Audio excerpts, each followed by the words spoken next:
Hey guys, I got a boat to go over with you today that I think is super cool. It's a big one. It's a 2062 plus the hunt deck in the back. So it's right at 22 feet in length.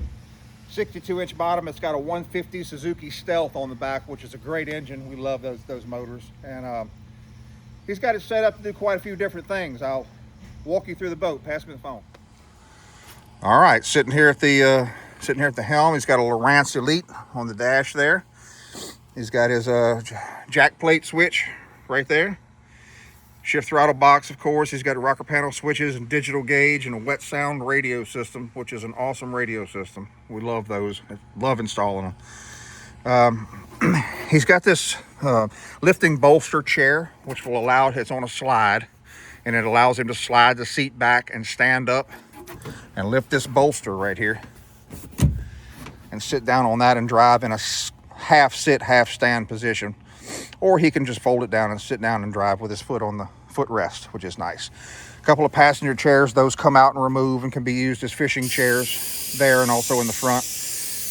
Underneath each one of these chairs right here is a storage compartment. The one on the right is a live well. This one's a live well, and that one's either ice or storage. Now, one thing I can tell you guys about putting these seats right here, and I have, this is something that we go through a lot when people come to look at boats.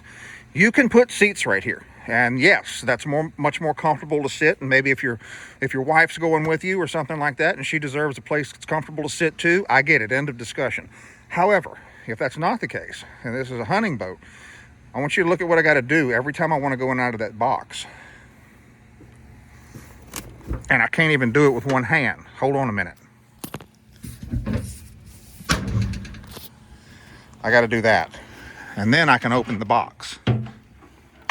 There's your live well on that side. Same thing over there. Now, what happens is, because it happened to me years and years ago, 15 years ago probably, I did this same thing and put those seat bases there. Well, when I realized I had to do that every single time, not only that, when you want to go around these seats to get to the back deck, you're relegated to this step up right here. And if you have a catwalk on that side, you don't even have that. So once I realized that, those seats lived in my garage and never went back in the boat again. Then when somebody sat here, they had to sit on this. That's what they had to sit on. So I prefer the thick pads right here, and that's why I prefer them.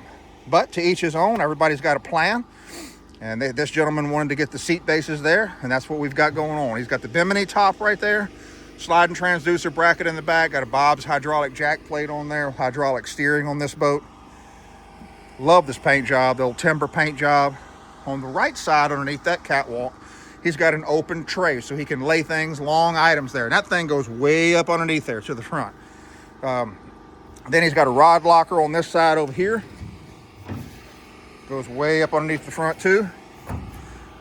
Courtesy lights in this boat. This little jump seat right here in front of the console is storage. It's also a jump seat. Then he's got a 4-foot removable extended deck, man. 4 foot. This thing's got a dance floor on the front of it. So he's got a giant front deck for fishing season, which he obviously will be doing some fishing out of this boat. It's set up for that. Storage up here with life jackets, throw cushions, battery trays for that trolling motor. But when he wants that floor space, man, he can pop that 4-foot deck out of there, and that floor will run all the way up to that line right there, leaving him about 8 feet from his console. So, I mean, it's a big boat. He can do a whole lot of things out of it. I'll step up onto this front deck for you. Right there you can see the decoy collars he's got for duck season. You can slide the spud poles down and hang his Texas rig decoys there where they're not on the floor. That's a must, in my opinion, on every duck boat, unless you're hunting in the timber and you can't do that. Removable spotlight kit up here, recessed trolling motor foot tray, Minn Kota Ultrex, top of the line trolling motor up there. I mean, he's got it set up sweet, man. Great looking boat. Wanted you guys to see it before it left. Thanks for checking it out.